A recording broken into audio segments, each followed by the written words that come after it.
अस्सलाम वालेकुम students, welcome to zoology with Amna. आज हमने स्टडी करना है control of micro organisms by low temperature, desiccation, osmotic pressure and radiation. जैसे कि लास्ट लेक्चर में हमने स्टडी किया था effect of high temperature on the growth of micro organism, यानी कि हाई टेम्परेचर से हम कैसे माइक्रो ऑर्गेनिजम्स को किल कर सकते हैं। तो टुडे लेक्चर में हम लो temperature, desiccation, osmotic pressure, radiation के इफेक्ट्स को स्टडी करेंगे। तो सबसे पहले लो टेम्परेचर के इफेक्ट को देखते हैं कि देखिए जैसे टेम्परेचर अगर हम ऑप्टिमम से लो कर देते हैं, यानी ऑप्टिमम टेम्परेचर वो वाला टेम्परेचर जिसमें micro organism maximum growth show करता है। अगर हमने ऑप्टिमम से टेम्परेचर को कम कर दिया तो क्या होगा, ग्रोथ रेट जो है वो डिक्रीज़ हो जाएगा, स्लो हो जाएगा। और अगर हमने टेम्परेचर को एक्सट्रीमली लो कर दिया, यानी रेफ्रिजरेशन टेम्परेचर पे हमने ऑर्गेनिज्म को रखा हुआ है, तो वो स्टेसिस में चला जाएगा। स्टेसिस मतलब उसका जो मेटाबॉलिक एक्टिविटीज़ है वो कम्प्लीटली सीज हो जाएंगी और हमें वो डॉर्मेंट कंडीशन में मिलेगा। इसी वजह से जो एगर स्लांट कल्चर्स हैं, ठीक है, यानी एगर जो कल्चर है जिनको स्लांटेड फार्म में हमने अगर स्टोर करना है तो क्या करेंगे, उनको 4 to 7 डिग्री सी पे हम उनको स्टोर करेंगे और काफ़ी लॉन्गर पीरियड्स ऑफ टाइम के लिए हमें माइक्रो ऑर्गेनिज्म जो है वो वायबल नज़र आएंगे। इसी तरह जो वायरसेस और बैक्टीरिया हैं उनके कल्चर्स को भी हम -20 to -70 डिग्री सी पे स्टोर करते हैं डीप फ्रीजिंग यूनिट में। इसी तरह यहाँ हमारे पास एक और चीज़ है लिक्विड नाइट्रोजन, जिसका टेम्परेचर होता है -196 डिग्री सी। तो जो ये जो लिक्विड नाइट्रोजन है इसको यूज़ किया जाता है वायरसेस के कल्चर्स को स्टोर करने के लिए और मेमेलियन टिश्यू सेल्स के स्टॉक्स को स्टोर करने के लिए। यानी जैसे हमें पता है कि वायरसेस जो है वो ऑब्लिगेट इंट्रासेलुलर पैरासाइट्स हैं।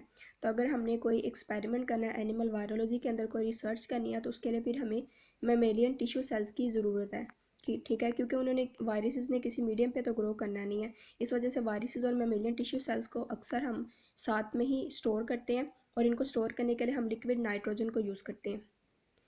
इसी तरह इस वजह से हम कह सकते हैं कि जो लो टेम्परेचर है वो कोई मेथड ऑफ डिसइंफेक्शन या स्टीरिलाइजेशन का मेथड नहीं है, बल्कि इसको हम फूड को प्रिजर्व करने के लिए और दूसरे माइक्रो ऑर्गेनिजम्स वगैरह के कल्चर्स को प्रिजर्व करने के लिए यूज़ करते हैं। तो इस वजह से लो टेम्परेचर को हम स्टीरिलाइजेशन या डिसइंफेक्शन के लिए यूज़ नहीं कर सकते। फॉर एग्ज़ाम्पल जैसे हमने इनिशियल एक कल्चर है उसको स्टोर किया हुआ है, तो क्या होगा, इनिशियली तो कुछ तो पॉपुलेशन कल्चर की डाई कर जाएगी, ठीक है, वो वाली पॉपुलेशन जो लो टेम्परेचर पे बिल्कुल भी सर्वाइव नहीं कर सकती थी। लेकिन जो बाकी ऑर्गेनिजम्स होंगे वो क्या होंगे, वो डोरमेंट कंडीशन में चले जाएंगे। यानी अगर हम कल्चर को वैसे चेक करें तो हमें कोई भी मेटाबॉलिक एक्टिविटी नज़र नहीं आएगी। लेकिन इसका हरगिज़ मतलब ये नहीं कि माइक्रो ऑर्गेनिजम्स डाई हो चुके हैं, बल्कि वो डोरमेंट कंडीशन में चले गए हैं, क्योंकि उनके पास एक यूनिक कैपेसिटी होती है कि वो लो टेम्परेचर पे सर्वाइव कर सकते हैं। तो इस वजह से हम कहते हैं कि हाई टेम्परेचर वो माइक्रोबिसिडल है, यानी माइक्रो ऑर्गेनिजम्स को किल करने के लिए यूज़ किया जाता है, और जो लो टेम्परेचर है वो माइक्रोबिस्टैटिक है, यानी उस टेम्परेचर पे माइक्रो ऑर्गेनिज्म डोरमेंट कंडीशन में चले जाते हैं। तो इस वजह से लो टेम्परेचर को माइक्रो ऑर्गेनिजम्स के कल्चर्स को प्रिजर्व करने के लिए यूज़ किया जाता है। इसके बाद हम देखते हैं डेसिकेशन। डेसिकेशन का मतलब होता है किसी चीज़ का ड्राई आउट हो जाना, यानी पानी को उससे बिल्कुल निकल जाना। तो जब डेसिकेशन होगी तो ऑफकोर्स डेसिकेशन की वजह से ऑर्गेनिजम्स की डेथ होगी, क्योंकि उनका जो मेटाबॉलिज्म है वो रिटार्ड हो जाएगा, यानी मेटाबॉलिज्म हमें नज़र नहीं आएगा। जाहिर सी बात है, अगर सेल के अंदर पानी ही नहीं रहा तो हमें पता है ज़्यादातर जो रिएक्शंस होते हैं वो वाटर के अंदर होते हैं, ठीक है। तो अगर वाटर नहीं है तो इसका मतलब है कोई भी एंजाइम्स वगैरह वर्क नहीं कर सकते, तो ऑर्गेनिज्म ने अल्टीमेटली डाई कर जाना है। तो अगर जो हमारे पास सर्वाइवल्स रह रही हैं, यानी डेसिकेशन हमने कर ली है, अब जाहिर सी बात है डेसिकेशन में सारे के सारे ऑर्गेनिज्म तो डाई नहीं करेंगे, जो रह जाएंगे उन वो डिपेंड करते हैं कि कौन कौन से फैक्टर्स हमने यूज़ किए हैं, ठीक है। For example kind of micro organism के किस तरह के माइक्रो ऑर्गेनिज्म है जिनकी हमने डेसिकेशन की है। अब कुछ माइक्रो ऑर्गेनिज्म है जो डेसिकेशन से बहुत ज़्यादा रेजिस्टेंट है, यानी जल्दी डाई नहीं करते, और कुछ वो जो बहुत ज़्यादा सेंसिटिव है, जल्दी डाई कर जाते हैं। इसके अलावा जो मटेरियल जिस पे हमने ड्राई किया आया, हमने प्लास्टिक पे या ग्लास डिश पे किस चीज़ पे ऑर्गेनिज्म को डेसिकेट किया है, ठीक है। तो ये डिपेंड करेगा कि हमारे पास नंबर ऑफ़ सर्वाइवल्स कितने रहेंगे। इसके बाद कंप्लीटनेस ऑफ ड्राइंग प्रोसेस, यानी हमने कितने टाइम के लिए ऑर्गेनिज्म को ड्राई किया है, ठीक है, कि ड्राइंग प्रोसेस कितना ज़्यादा कंप्लीट है, कि वाटर जो है उसकी कंसनट्रेशन सेल के अंदर कितनी रह चुकी है। उसके बाद physical conditions used for drawing, यानी हमने आया लाइट से ऑर्गेनिज्म को ड्राई किया है, या फिर टेम्परेचर यूज़ किया है, या फिर ह्यूमिडिटी को बहुत ज़्यादा कम कर दिया है, ठीक है। तो ये सारे फैक्टर्स ही डिसाइड करेंगे कि नंबर ऑफ़ सर्वाइवल्स कितने रह गए हैं ड्राइंग के बाद। अब जैसे फॉर एग्जांपल कुछ स्पीशीज़ हैं ग्राम नेगेटिव कोकाई की, जैसे कि मेनिंजो कोकाई है, अब वो क्या है, वो बहुत ज़्यादा सेंसिटिव है डेसिकेशन से, यानी बहुत जल्दी डाई कर जाती हैं डेसिकेशन में, आवर्स के अंदर ही।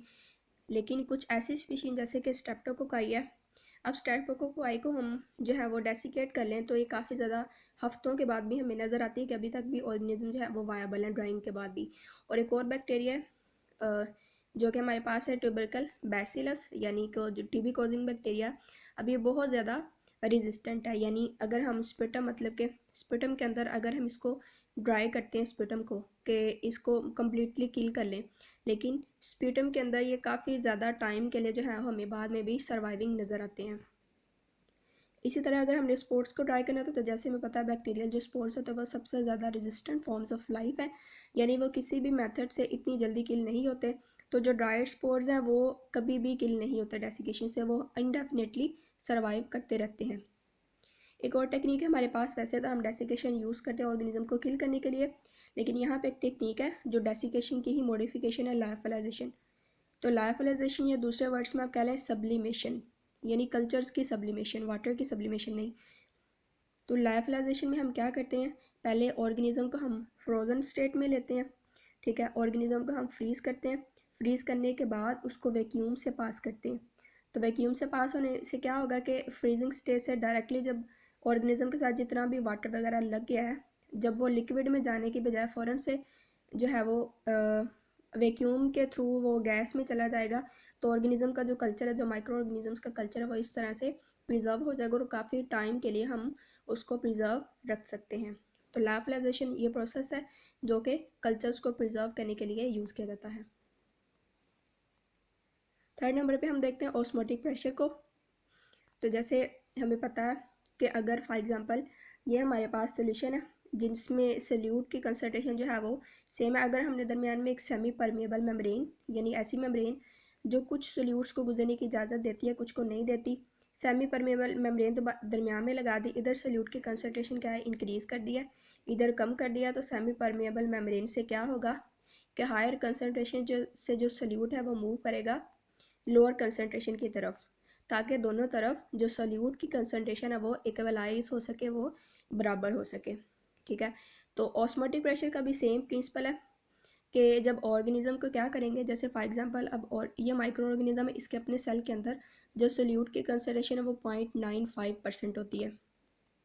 अगर इसको किसी ऐसे सॉल्यूशन में जिसमें सोल्यूट की कंसनट्रेशन बहुत ज़्यादा है उसमें रख दिया जाए तो क्या होगा, माइक्रो ऑर्गेनिज्म के अंदर से सारे का सारे पानी निकल के बाहर चला जाएगा, ठीक है, यानी डेसिकेशन हो जाएगी, यानी सेम डेसिकेशन का ही प्रिंसिपल है ऑस्मोटिक प्रेशर के अंदर भी, ठीक है। तो क्या होगा, ऑर्गेनिज्म ये जो सेल है ये श्रिंक हो जाएगा और अल्टीमेटली इसकी डेथ हो जाएगी।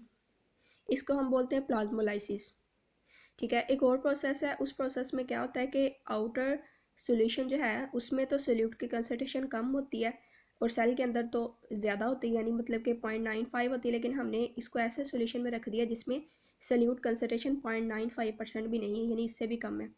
तो इस सॉल्यूशन में कभी कभी क्या होता है कि सेल जो है वो आउटसाइड से वाटर को इनटेक कर लेता है, ठीक है।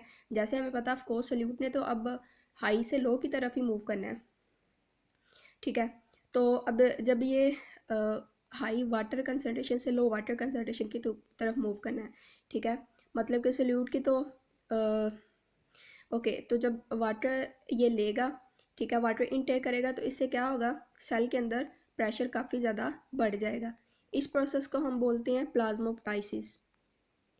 और प्लाज्मोप्टाइसिस के रिजल्ट में जो वाटर इनटेक से जो प्रेशर बिल्डअप होता है उसको हम बोलते हैं ऑस्मोटिक प्रेशर, ठीक है। तो वैसे प्लाज्मोलाइसिस या प्लाज्मोप्टाइसिस में डिफरेंस है कि प्लाज्मोलाइसिस में सेल की श्रिंकेज हो रही है, प्लाज्मोप्टाइसिस के अंदर सेल के अंदर जो है वो टर्गर प्रेशर इंक्रीज हो रहा है, ठीक है, लेकिन अल्टीमेटली दोनों कंडीशंस में क्या होगा, सेल की डेथ ही होनी है। तो इस तरह से हम ऑस्मोटिक प्रेशर को यूज़ करते हैं माइक्रो ऑर्गेनिजम्स को किल करने के लिए। ओके, यहाँ पे जैसे हम अब इसको भी रीड कर लेते हैं, माइक्रोबियल सेल्स को जब हम हाई सोल्यूट कंसनट्रेशन के अंदर रखेंगे तो क्या होगा, प्लाज्मोलाइसिस होगी, यानी वाटर जो है वो सेल के सेल से बाहर मूव करेगा तो सेल जो है वो श्रिंक कर जाएगा। इसी तरह रिवर्स प्रोसेस होगा, यानी लो सोल्यूट कंसनट्रेशन में रखेंगे तो क्या होगा, पानी जो है वो सेल के अंदर मूव कर जाएगा जिसको हम बोलेंगे प्लाज्मोप्टाइसिस। तो जो प्रेशर बिल्डअप होगा उसी को हम नाम देते हैं ऑस्मोटिक प्रेशर का। तो जो एंटी माइक्रोबियल इफेक्ट है प्लाज्मोलाइसिस का वो सिमिलर है डेसिकेशन से, यानी प्लाज्मोलाइसिस में भी सेल की श्रिंकेज हो रही है, पानी निकल रहा है। इसी तरह डेसिकेशन में भी हमें पता है वाटर जो है वो लॉस ही होता है सेल के अंदर से। लेकिन सेल वाल की वजह से हमें सेल की शेप में इतनी ज़्यादा चेंजेस नज़र नहीं आती, क्योंकि सेल वाल जो है वो काफ़ी रिच स्ट्रक्चर है, ठीक है। तो इस वजह से हमें माइक्रोबियल सेल के अंदर कुछ भी इतनी ख़ास हम चेंजेस को नहीं देख सकते।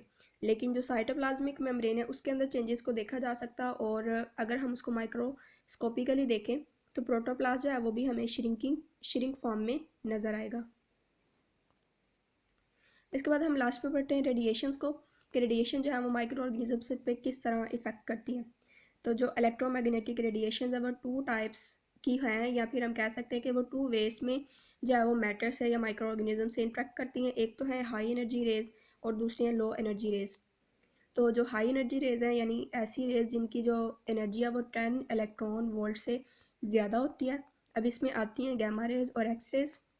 इनको हम आयोनाइजिंग रेडिएशंस या आयोनाइजिंग रेज बोलते हैं, ठीक है। आयोनाइजिंग मतलब कि इसका मतलब है कि इसने किसी भी एटम को आयोनाइज कर देने हैं। एटम को आयोनाइज कर देना मतलब कि उसके इलेक्ट्रॉन्स को नॉक आउट कर देना, ठीक है। जब इलेक्ट्रॉन्स को ही फॉर एग्जांपल अब देखें ना, ये हमारे पास सेल है, ये इसका न्यूक्लियस है, कोई भी माइक्रोबियल सेल ले लो। अब इसने अब देखें हमें पता है कोई भी चीज़ ले लो वो सारी की सारी एटम से ही मिलके बनी होती है। अब फॉर एग्जांपल इसने डीएनए को डिस्टर्ब कर दिया कि डीएनए के अंदर कोई भी एटम थे उसके जो इलेक्ट्रॉन्स उनको नॉकआउट किया, तो जो नॉकआउट इलेक्ट्रॉन्स होंगे वो क्या करेंगे, काफ़ी सारे रिएक्शंस में यहाँ इन्वॉल्व हो जाएंगे, ठीक है। वहाँ पे बन जाएंगे हाइड्रोक्साइड रेडिकल्स, हाइड्रोक्सल रेडिकल्स, ठीक है। जब रेडिकल्स की फॉर्मेशन होगी, ठीक है, आइंस की फॉर्मेशन होगी, तो क्या होगा, वो काफ़ी ज़्यादा और रिएक्शंस में इंगेज हो जाएंगे, जिसकी वजह से सेल को काफ़ी ज़्यादा नुकसान होगा। तो इस तरह ये जो हाई एनर्जी रेज हैं ये अपना इफेक्ट शो करेंगी। अब दूसरी है लो एनर्जी रेज, ठीक है, जिसमें आती है हमारे पास अल्ट्रा वायलेट लाइट।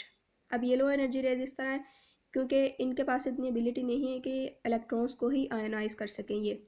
तो ये इलेक्ट्रॉन्स को आयनाइज तो नहीं करती, ये करती हैं कि उनको हाई एनर्जी लेवल पे एक्साइट कर देती हैं, ठीक है। यानी पहले जो इलेक्ट्रॉन थे वो लो एनर्जी लेवल पे थे, जब अल्ट्रा वायलेट लाइट गिरी है सेल के ऊपर तो जो उसमें एटम के अंदर इलेक्ट्रॉन्स थे वो हाई एनर्जी लेवल पे चले गए, ठीक है। तो जब हाई एनर्जी लेवल पे चलेंगे तब भी वो डिफरेंट केमिकल रिएक्शन में इंगेज हो जाएंगे, जो कि जब वो लो एनर्जी लेवल पे थे तब वो रिएक्शंस नहीं कर सकते थे।